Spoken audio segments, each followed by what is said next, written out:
Paul said I'm going to talk about my last book that I published last year. It's called Vestir y otras miserias, as she said, and it's a book of short stories. And vestir means dressing room, the room where you go to dress up. And then y otras miserias means and other miseries. You know, you usually say the title of the first short story and then another stories, right? And I was gonna do that, but I decided to use the word miserias, which means miseries, because every story in this book talk about one human misery. And then when they asked me to participate in this festival, I agreed immediately. You know, and I said, I'm gonna pick one story, you know, the most shocking one, and I started translating it into English to read it to you. When I was done, a little bit ago, I found out that the topic of the festival was family. And I said, okay, I need to change the story I'm gonna read. I can't read the one I chose, and maybe any of the ones I published in this book, because all of them are a little twisted. The characters are a little twisted, and they don't really follow the concept of foundation of a family.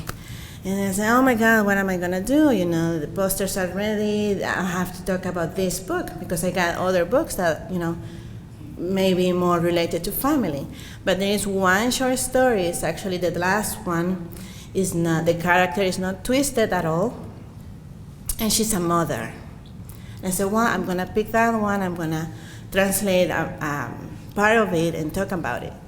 And well, to tell you a little bit more about the book, I decided to challenge myself when I was writing this, and talking about the technique, right? So I decided, for example, one story I said, I'm gonna write this without a dialogue. This story will not have a dialogue. Another story I said, I'm gonna write this only with dialogues. It won't have a narrator, and so forth. So I explore, you know, the techniques and so forth. And for this one that I'm gonna read to you, I decided to write it using the you form. So the narrator talks to a you, and the character doesn't talk back, you know. And it was very hard for me to write it. You usually write in first person or third person, right?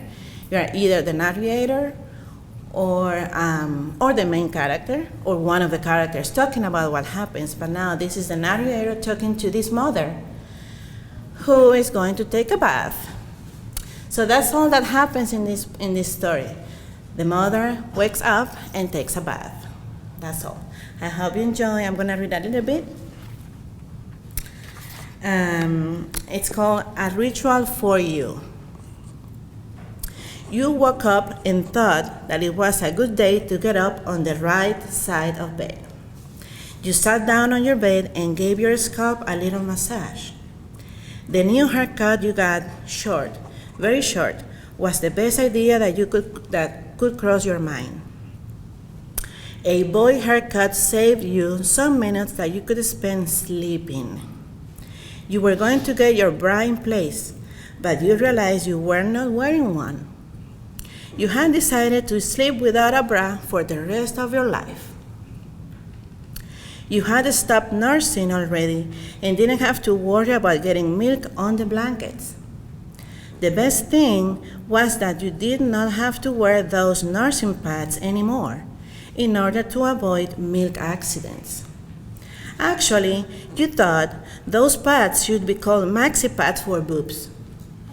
You thought of how good it was not to wear the nursing pads. After wearing them 1 year, day and night, 7 days of the week, you felt free. It was as if a milk eternal period had stopped. Then your eyes went down and you stared at your belly. You sighed. You sighed again. You realized that the image of you wearing a bikini with a flat belly was a dream. You sighed again. The paunch that the second pregnancy had left on you was still there, as it was the day before and the day before. However, you thought that the weighing scale was on your side. You had lost 5 pounds after you weaned your last child. It was not bad. There was hope. You yawned. You looked at the clock. It was 6:30 a.m. Time to get up and get ready. You didn't have energy to get up, though, and suddenly stared at your feet. One of your feet gave the other a massage, and you thought you needed a pedicure. The last time you had one was so long ago. Maybe you will get one during your vacations. But let's emphasize this. You were happy because the peppermint foot lotion you bought on the internet made you feel as if you were walking on frozen clouds. So good. You smiled. Not everything was bad. You turned your head to your side and saw him. He was sleeping. You listened carefully and you didn't hear any crying. Everything was quiet. The area was yours. You could easily get up and get into the bathtub to enjoy a warm shower. Ah, happiness, you thought. You had time to shave your legs with hair removal cream. With a smile on your face, you finally got up, and without bumping into anything, you entered the bathroom and looked at yourself in the mirror. You approached your own reflection, put your fingers below your eyes, and stretched your skin. You looked at your nose and squeezed a couple of blackheads here and there. Your nose turned red. You observed the dark circles under your eyes. They were there, as always. You waved at them as if they could wave back to you. Those circles, you always said if someone asked you, have been with you since you were born. They were not a sign of tiredness. You have them since you were a child. Oh, you noticed that you need to remove the fuzz above your lips. This was the perfect time to do it. You had time. You immediately grabbed the hair removal cream and applied a small amount. It was necessary to wait 2 minutes. Wait, I got lost. Okay, sorry. It was necessary to wait 2 minutes and then remove it to stay hairless. Meanwhile, you continue staring at your face in the mirror, but this time you look at your gray hairs. You had some new ones. Every day you got more and more. You were not supposed to have gray hairs at your age, 30-something, but you always remember that your aunts had gray hair since they were young. Heritage. You smiled. Having gray hairs made you feel good. It didn't bother you at all. Those gray hairs were something that connected you with your father's side of the family.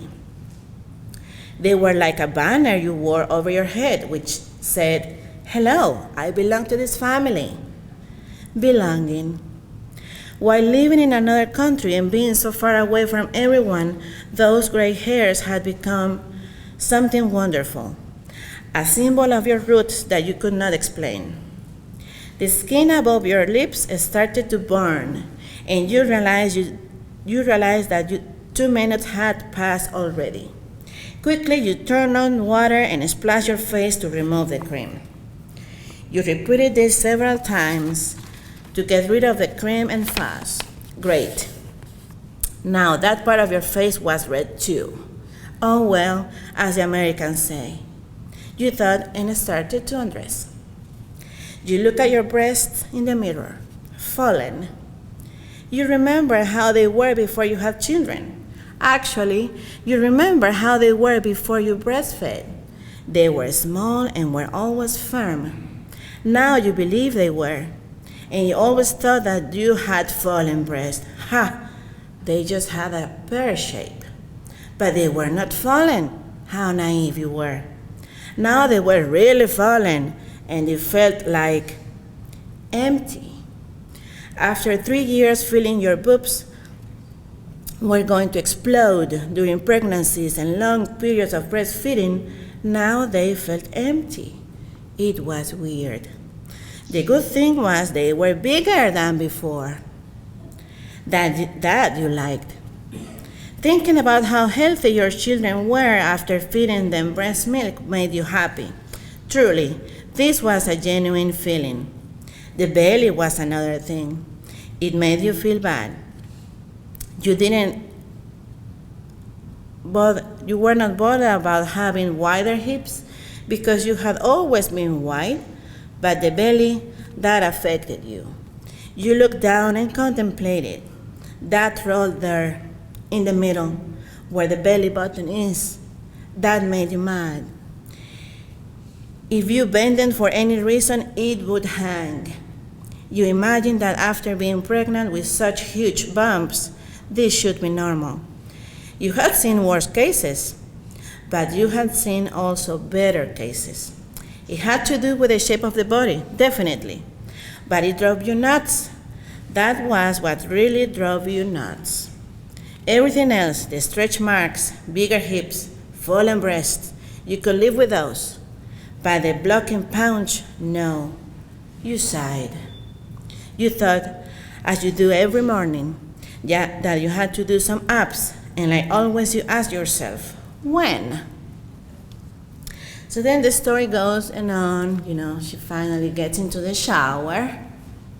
She gets the shower, but she thinks and thinks about herself. And then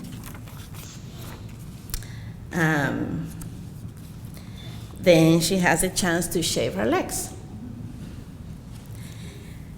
You always had the chance to use hair removal cream, but not this time. You spent so much time having a shower. So you had to use a shaving machine, because anytime the children will wake up and you wouldn't have time, you would have to run. During the vacations, you could use hair removal cream again. During the vacations, you could do everything. You could do some crotch stitch. You could go cut your hair. You could put pictures on an album, because you still enjoy putting pictures on an album, doing scrapbooking. You could fix your clothes. You could sew, everything. Everything that you can do during the vacations. You smile happy counting the days for your vacations. You finally shave your legs and you saw all the hair going away with the water. And then you realized you were mad. Shaving bothered you. Who the hell said that hair on legs were not feminine? Who said that? You yell in the bathroom, but nobody heard you. You said that it had to be a man, of course. And then you were there, like every woman, submerged in this chaos of shaving your legs. Life is not just. You thought of it again. Then cellulitis. You had a little bit on your hips, and it had been get worse after the pregnancies. And it really didn't bother you at all. The belly was the thing that bothered you. But you were thinking, if men in general, you've read that before, had the fat below the muscles, and women had the fat over the muscles, why the hell women had to wear bikinis and men are allowed to wear swimming suits that go to their knees? Why in the world? Who said that? It had to be a man. Why, if women are supposed to get cellulitis, why are women supposed to feel ashamed of having it? There was a time to say something. You thought with your hand up while you felt the water going through your body. And she kept thinking about this and so on. Then she got out of the shower and she looked at the mirror. And you smile again. You were fresh, You were hairless, and you had a little treasure on a corner of the bathroom. You got everything you need. You got your lotions, your jewelry, your hair accessories, everything that the children would not touch. It was the corner of beauty, you call it, because you were beautiful. You still were beautiful. You were not 25 and you had given birth twice, but you were beautiful. She talked about clothing and stuff, and at the end, she finally got out of the bathroom, finally. So you got out of the bathroom quietly. You got into the closet looking for something to wear to stay at home. You put some sweatpants and a t-shirt, an old t-shirt, super comfy. It was a Saturday. You didn't have to work today. You pick up some socks that you found somewhere and that were good to you. Meanwhile, you thought about coffee. A good coffee just made, that smell, that would be great. You got out of the closet, you were ready, you were fresh, you were comfortable. You heard something and you pay attention. Now you heard that perfectly. Mama, mama. The day had started and you were ready. Thank you.